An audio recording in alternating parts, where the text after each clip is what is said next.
Hi everyone, I hope you're doing well. Welcome to our online guest speaker series for November.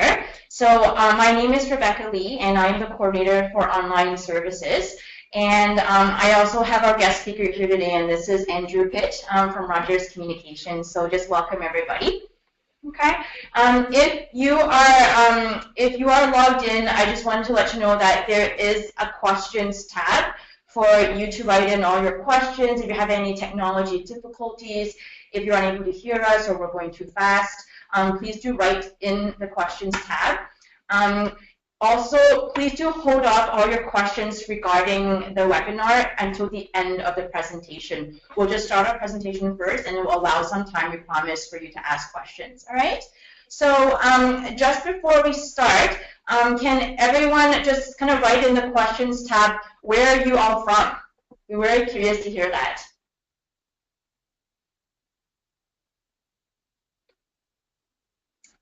Hello, Alexander. I've seen your name before as well. Nice to see you. We have a lot of people logging in from all over the world, as we can see, from Guatemala, from India, from Nigeria as well. Welcome. So we have a really great group from Pakistan. Where else are we coming from?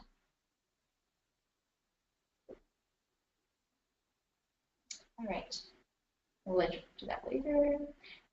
So just to talk a little bit about ACCESS Employment, those of you that are joining us for the first time, we are for the first time offering online events in addition to our in-person events in our Greater Toronto area offices. So ACCESS Employment is a non-for-profit employment services agency, and we do service a lot of job seekers, especially those that are newcomers to Canada. So we do provide a lot of job search services as well as networking events. So good morning, good evening, good night, wherever you are in the world. My name is Andrew Pitt. It's an absolute pleasure to be talking to you today. I really get truly excited when I'm recounting my experience on moving to Canada and my job search activities. So it's an extreme pleasure to be talking to you guys today. A little bit about myself. As I said, my name is Andrew Pitt. I was born in England, but as you can hear from my colorful accent, I've spent the majority of my life in the Caribbean, more specifically in Barbados. I'm a sports enthusiast. I love every sport on the earth. My favorite team is Liverpool, on the top of the Premier League. I'm a certified personal trainer, so I have a passion for wellness and health, and that goes a long way in my daily duties at Rogers, and I'll go into that a little later. I'm married and I have a 4-year-old daughter. A little bit about my professional life. I have an honors degree in electrical and computer engineering from the University of the West Indies in Trinidad, the land of the greatest carnival in the world. I transitioned over to Cable and Wireless, which was the largest telecommunication company in the Caribbean, which is the largest telecommunication company in the Caribbean. And before coming to Canada, I spent my entire working life at Cable and Wireless. And I had progressive roles in the company, and before coming to Canada, I provided business development to Fortune 500 companies like Scotiabank and CIBC. And I was under the impression that being involved with those Fortune 500 companies who reside here in Canada, life will be pretty easy when I transition. But as you would hear, that was far from the truth. So you're probably wondering, well, if you were in Barbados and you were having, life was so great, why did you come to Canada?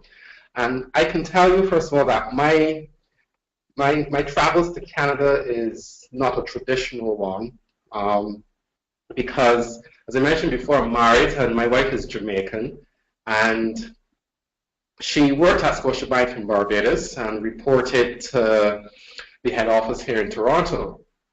Now, she's from Jamaica, I'm from Barbados, and we weren't moving to Jamaica. She didn't really like Barbados, so we saw Canada as a very good, happy medium in terms of raising our 2-year-old daughter at the time. So while traveling back and forth to Toronto, she would network with her colleagues here in Canada, which she was really good at, and she interviewed for a role and was successful. Now, when you put that into perspective, she's in Barbados and she interviewed for a role in Canada, and there's a lot of competition here in the banking industry in Canada. So for her to get that role was an awesome experience. So we packed up our bags, and after being at my company for 23 years, I separated, and we only had about 3-4 months to pack, and away we came to Canada. So my road to Canada was not a traditional one where we were preparing for 2-3 years. You know, it was, hey, we got a job, let's go. We were also mindful of our 2-year-old daughter and the opportunities that would present themselves to her here in a big city. So we had no hesitation in leaving all of our friends and family and coming to Canada. So when we arrived, of course, my wife started to work immediately. And after working for 23 years at one company, you know, and although I would have applied for roles internally, in moving up in the company, putting myself out there was not an easy thing for me to do. There was no need to network in Barbados because we're a very close society, so it's about who you know. And I came to Canada with a false sense of security. As I said, I've worked with a lot of Canadian companies, Scotiabank and CIBC, and I figured, oh, I'll just go in and talk to my key resources that I will interface with, and they'll find me a job. Only to realize that my peers at that level were not influencers, so I had to start from day one. So I made some very, very big mistakes when I first, and this would go very well for you guys to not make the same mistakes. So I came and I said, hey, let me get up there as quickly as I can. So every day I was applying for roles, 3, 4, 5 roles a day.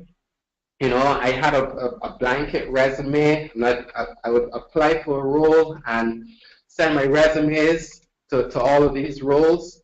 One of the biggest mistakes I made was my last title in Barbados was a vice president's role, and I came to Canada and was applying for VP roles here in Canada. Now, VP in Barbados doesn't translate to a VP here in Canada, so I had a rude awakening when I realized that I was getting nowhere at that particular level. At that point in time, I engaged some recruiters, and they exposed me to the harsh reality that I need to step down and readjust my resume. One of the big things that I had to adjust as well was there are particular titles in Barbados that are not known here. For instance, I had a role of head HOD, head of department. That's not a role or a level that you find here in Canada. So anyone reading my resume would not know, well, what does this mean? So I had to convert my resume for a Canadian landscape. One of the other mistakes that I made was that I was applying for roles where I was either overqualified or underqualified. And what I mean by that was the role dictated that you required 5 to 7 years of telecom experience. And I would say, okay, I have 25 years of telecom experience. That's a big no-no. You satisfy what the job requirements are, no more, no less. In some cases, there's a requirement that you need to speak French fluently. Je parle un petit peu français. I can speak a little French, but not fluently. Again, if you can't speak it fluently, don't apply for the role.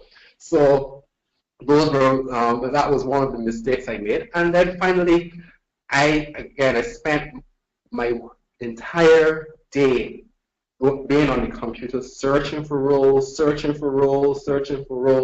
Again, another big mistake, and I'm going to go into why that was a big mistake. So, first thing I need to assure everyone on this webinar is you will get a job in Canada. You will get a job in Canada. There are lots of opportunities here. But your first job in Canada is to find a job. What do I mean by that? You have to structure your day. You have to structure your week as if you were actually working. So for instance, you get up at 7 o'clock, you do your normal chores, and then you dedicate 8 till 12 to, okay, I'm going to look on all of the job boards and see if there are any new jobs that came out. Then, yeah, have your lunch at 12 o'clock, and then in the evening, dedicate the evening to going to events, meeting people, going to job fairs. End of day, shut up, because again, if you become so intense in finding a job, you're going to burn out. So you have to treat finding a job like a job, right? So that's, again, one of the mistakes that I made. And as long as you start to structure your day and try to get your job, find your job, it will go much better for you. So the first thing I had to review was my resume. Again, a lot of the roles that I had on my resume were foreign in the Canadian climate. So I had to, and I'm not saying that you are actually putting false information, but I needed to tailor my previous roles so that they were understood in a Canadian environment. Secondly, I had to, what I dedicated myself to doing was doing a course here in Canada. Your resume is enhanced tremendously if it reflects some type of Canadian certification. I'm not a financial guy, but I am driven by financial investments. So I did a CSC course, and at least I had that to put on my resume. Then you need to have a very strong and active LinkedIn profile. And I don't mean that in creating a profile and connecting with not only with connecting with colleagues and people that you're meeting for the first time, but you also have to be active in relation to commenting on articles, posting articles that you're passionate about. That's what's being active on LinkedIn, because invariably when someone is doing a search on you, they're also looking to see what you've contributed to the LinkedIn environment and what drives you in a LinkedIn environment. So having a strong, active profile is key. One of the other things I had to do was to make sure that I had an email address that was professional. So of course, when I came to Canada, I brought my email address from Barbados, and the domain is foreign here to Canada. So sometimes if you're sending someone an email and they see it's coming from an email address that doesn't fall in line with the .gmail or the .yahoos and those type of popular domains, sometimes it can be ignored. So I created a new email address and dedicated that email address to my job search. I think I touched on this before, where when you're tailoring your resume, you shouldn't detail anything that's more than 10 years old. Usually, if you're applying for a role that you have experience in 11 years ago, you wouldn't be considered. So all of those roles that you did 10 years, and you can mention it, but don't go into those details. That's what I had to do. Here in Canada, we're really, really big on volunteering. You know, it's as long as you're in the corporate environment, you're expected to volunteer. I had some volunteer experience in Barbados, but again, I had to localize that volunteer experience. People want to know, what have you done here in Canada? How have you volunteered in Canada? So if you haven't done any volunteering in Canada, I will encourage you to do that, and that will enhance your resume. And this last point is very, very critical in terms of making sure that you have what I call an action resume, where, you know, we come from a society where we don't actually call this document a resume. We call it a CV, a curriculum vitae, where we kind of itemize all of the things that we would have done in the particular roles, which really is a cut and paste of a job description, basically. A resume, an active and an action resume is not like that. So I have an example here where one of your job descriptions may have been to provide business development to global customers. Now, what makes it an action is relating it to a Canadian environment. Here I mentioned Scotiabank, RBC, and CIBC. That catches attention, and quantify it by data in sales revenue, increased sales revenue by 260 million, over 400. Recruiters want to see action, right? So that's one of the areas of my resume that I had to tailor, as opposed to just highlighting the actual job role itself. So let me share now the search and things that I would have done and honed in on. So I applied for roles that were within my area code. And what I mean by that, in Canada, there is a very strict work-life balance. Back home, work finishes at 4 o'clock, and you can see people in the office till 7, 8, not here in Canada.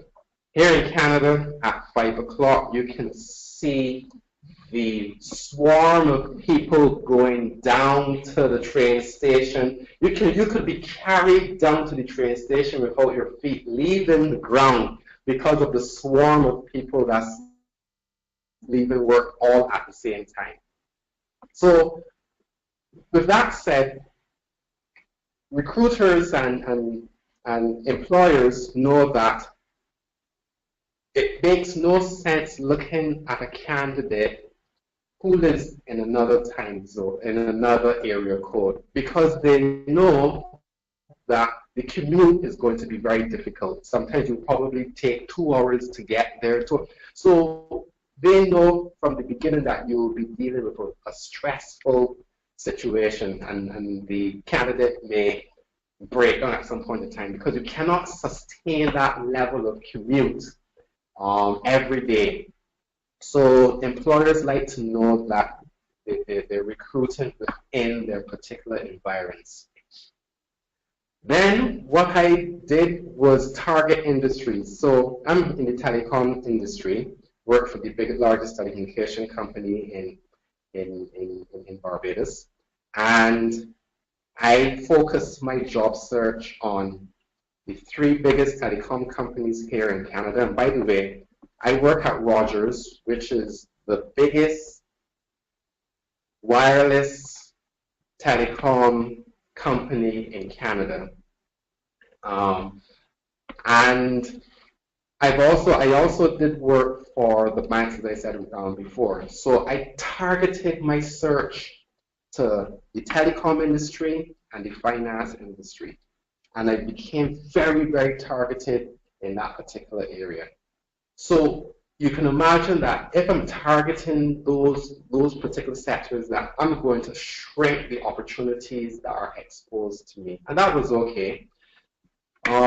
I registered at all of the job sites, and I have it listed here, Indeed and Workopolis and Monster.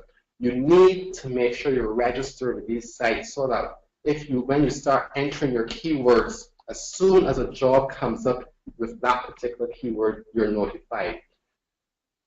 When a new job comes online, recruiters look within the first 2 days. The responses that come in the first 2 days always go to the top. You probably have a period of 10 to 15 days that the job is advertised for.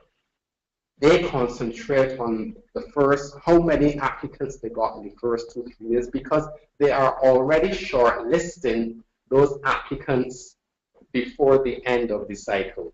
So that's why it's very important to make sure that you are indeed registered with these job sites so that you can apply very quickly. Now, applying for a job very quickly means that you have to take your time in responding to what the job is asking for. So when I mention here about tailoring your resume, it took me an average of about 3 hours to tailor my resume to what the job requires. Now, if you think about it, when you're taking 3 hours to tailor your resume, how many jobs can you apply for in a day? So when I first came to Canada, as I said, I was applying for about 5-6 jobs a day. After I got the law of the land, I was applying for about 2-3 jobs a week. Now, I didn't feel as if I was losing out, but it was because I was very focused and very determined to make sure that I got my application, my resume right the first time. So it took me about 3-4 hours to make sure I had the right response to that resume. And one of the key things that you have to do is identify the keywords that's dictating that resume. Now, the recruitment process in Canada is about a 4-step process. You can imagine in the industry of telecom and IT, when a job comes out, you're going to have literally 1,000 people or more applying for that role. So the HR department can't take on that task of going through every single one of those. So all applicants go through a vetting process, which is an electronic process of scanning your resume and see if it hits all of the keywords. A tool that I used is this tool here, where I would cut and paste what the job is looking for, and out pops all the keywords. So my particular role, I'm the product manager of MPLS. So you can see product is dominant, MPLS is dominant, technical is dominant, management is dominant. After you you tailor your resume, what you should do is cut and paste your resume into the same tool and see if those same keywords pop out, because that's what the computer is looking for. They're going to identify 4 or 5 keywords, and if it pops out, then you're shortlisted. So this is a very good tool, wordle.net, that you can use to make sure that you determine what the keywords are in the job role that you're applying for. So that's the interview process. And I'm going to go into what made me successful during that interview process and do's and don'ts. But let me digress a little bit in terms of the brand and your personal brand. So as I said before, Canada is a very progressive country today. It is, and after the elections yesterday, it will be even more, you will have a big influx, definitely, of more skilled people, candidates coming into Canada. So we all come with our degrees and diplomas and masters and PhDs. Those technical skills will not differentiate us in terms of a recruiter. It's your brand that would define us. You have to be memorable, you know. So here's what I'm saying. Well, you can't be everything to everybody, but you have to pick a couple attributes about you that will resonate and uniquely identify you. So here's my brand, where, you know, when I walk through the halls of Rogers, this is what people see coming towards them. They see an avid sports fanatic. I'm always talking about sports. Here in Canada, there are 4 areas that you need to be very versed in. You need to be a good sports fan. You need to be positive about the weather. You need to be positive about the TTC, and you leave it there for now. So I'm a big sports fan, and as a result, when people see me, they see, you know, I always tell people that team is in my DNA. I always like to be around people, and I work in an environment where collaboration is key. So when I meet people, what they see from me is a guy that likes to be around people. As I said before, I'm a certified personal trainer, and I have a passion for wellness and health in the workplace. So I'm constantly motivating and consulting my colleagues in adopting a healthy lifestyle. There's no better feeling than giving my colleagues advice about weight loss, and to hear them come back 3 months later, Andrew, I did that and I lost 10 pounds. Now, again, that's part of my brand. People gravitate to me because of that positive, motivational guidance that I'm giving them in terms of making their life better. So, you know, establishing a brand is extremely important when you're looking at trying to get a job here in Canada. So, what did success feel like when I got my role at Rogers? So, here's some guidance for you. As I said, the interview process is a 4-step process where the computer starts that process, segments 1,000 applicants down to about 20. Those 20 applicants, they're given a phone interview. Now, if you get that phone interview, 100% of the time you tell that recruiter, sorry, this is not a good time. Can I call you back this evening? Or if the call came in the evening, can we arrange to have this call first thing tomorrow morning? Because that's totally unacceptable, because they understand that they're calling you without prior knowledge. They're calling you knowing that you could be on the train and it's not a good time to talk. One of the mistakes I made was getting that first telephone interview and being so excited to get a call from Scotiabank that I wanted to, you know, this was positive. I wanted to talk to them right away. But it wasn't a good time. I had my daughter there. She was screaming. I couldn't concentrate. It was a disaster.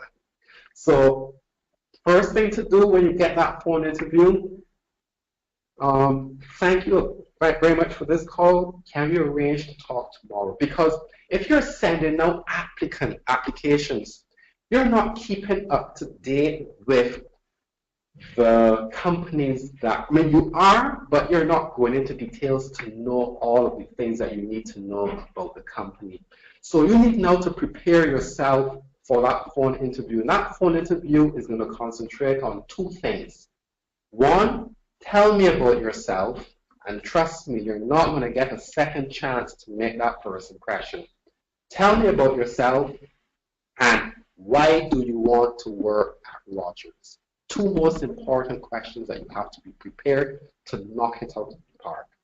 So first, that was the phone interview, and as I said, I was prepared because I had two prior phone interviews, and the second one went better than the first one, but again, I wasn't prepared. So I was very much prepared for this one. So when I had the first interview, again, the preparation is key. You know, you need to know who you're interviewing with. I went on Facebook and I researched those interviewers, and they did not address their social activity in the interview, but I knew they had sons and daughters, so I purposely mentioned my daughter, and I knew that one of them had a daughter in French immersion. I mentioned that, knowing that I'm going to get that response from them. Oh, my daughter is at French immersion as well, and that we connected right there and then. That really goes a long way in that first interview. I mean, when I told them that I was a personal trainer and I really enjoy helping people lose weight, I spent 10 to 15 minutes on that alone. That broke all the barriers down, and we didn't even talk about the role yet. It's just that first engagement and knowing that that's what they're interested in, that goes a long way. And always have relevant questions to ask in that first interview. I knew after that first interview that I had to do two things to get that second interview, because it's not really what happens in that first interview, it's what happens after. I sent emails thanking them. I sent follow-up emails. Have you made a decision yet? I sent 3 levels of follow-up, and they saw the passion that I had in wanting to come to work at Rogers. So when I got that second interview with the director, I could have said anything. I knew I had the job, because you just have that feeling that all the hard work is done, and now it's just a matter of demonstrating that confidence to the director, you know, and just keep smiling and be yourself. So here comes the challenge for all of us new to Canada, because networking is very, very new to us. You know, we're not accustomed to being on a bus and seeing someone that may look like they work at a particular institution and say, oh, you work at Social Bank. What do you do? Trust me, Canadians are so friendly. They're not going to look at you with scorn and say, don't talk to me as if you're in New York on Subway. You know, you're always going to get that very friendly response coming back. But when you're going to these events and you're doing your networking, you know, we tend to focus on, I need to talk to someone that will get me a job. You know, that is okay, but that's not the right approach. The right approach is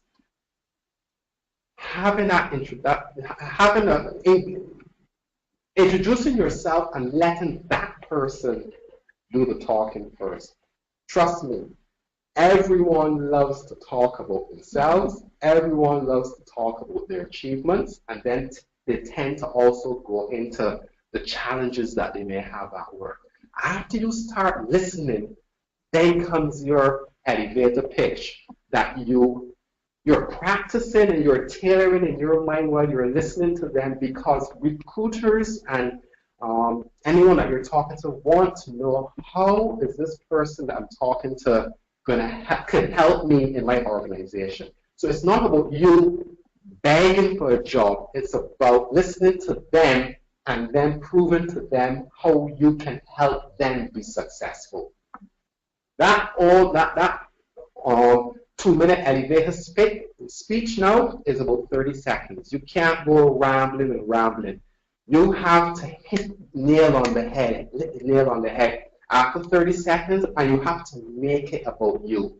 Don't concentrate on your technical skills. Make it about you, because if that person goes home and can't remember your name, you haven't made an impression. Now, my name is Andrew Pitt, and it's easy for me to say, yes, I'm Brad Pitt's cousin, and for those who don't watch movies, Brad Pitt is a very popular actor, and it's funny because we are totally different. So that usually breaks the ice, and I go from there, because and that alone, people would remember my name because they know Brad Pitt. I met this guy Andrew Pitt, and he is an athlete, and he can make me lose weight. Let me give him a call. So that initial engagement is very, very important when we are networking. That is really the end of our presentation, and I just want to thank all of you for attending, and thank you so much just for Andrew as well, just for taking the time, and I hope that you all enjoyed the webinar. So have a great afternoon or evening, and I will see you online again. So have a great day.